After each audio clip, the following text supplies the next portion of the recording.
हमरा जान के मैसेज आवेला तो दिल के धड़कन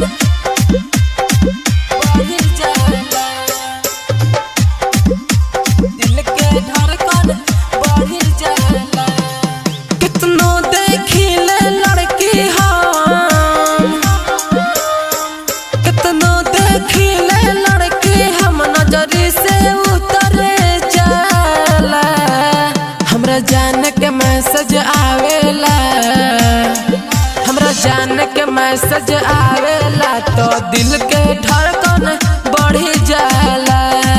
हमरा जान के मैसेज आवेला तो दिल के धड़कन बढ़ी जाला, दिल के धड़कन बढ़ी जाला, दिल के धड़कन बढ़ी जाला। हमरा जान के मैसेज आवेला तो दिल के धड़कन बढ़ी जाला। मिक्स बाय रजनीश जेके। दिल के धड़कन बढ़ी जाला। बगिया में फूले फूलाइले बाटे, जान किस्मत से भेटाइले बाटे। बगिया में फूले फूलाइले बाटे, जान किस्मत से भेटाइले बाटे। ऊ प्यार से देखिले हमके तो दिलवा भरे जाला।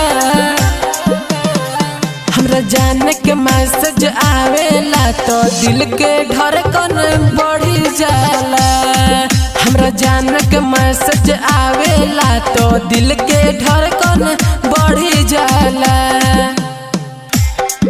हमरा जान के मैसेज आवेला तो दिल के धड़कन बढ़ी जाला,